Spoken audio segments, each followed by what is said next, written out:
So yan mga kaborbot, meron tayong sa soundcheck dito na na 7 tube na kite flute. So yan mga kaborbot. Ito ay pang 2.5 meters. So sa mga naghahanap ng kite flute dyan, so sold na to mga kaborbot. So nag-iisa lang to na pinasadya natin mga kaborbot. Kung makikita nyo, yung kanyang mouth ng kite flute ay medyo embossed o medyo malaki.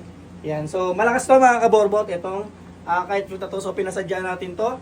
At nag-iisa lang to. So sa mga interested nito, message nyo lang kami. Ito nga pala kay Mark Justin mga kaborbot, itong kite flute na to. Kay Mark Justin ng Pampanga. Yan. So bukod dito, meron pa siyang in-order. Yan.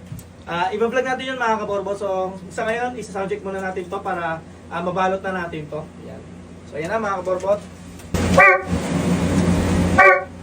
So automatic sa TV natin.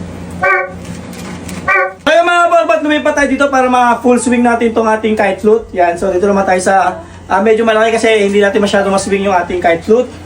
To.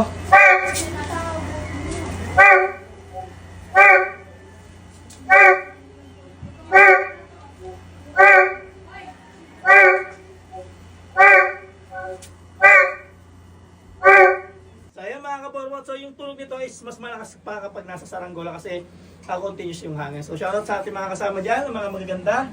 Let's go! Let's go! So yun lang mga kaborbot, let's G!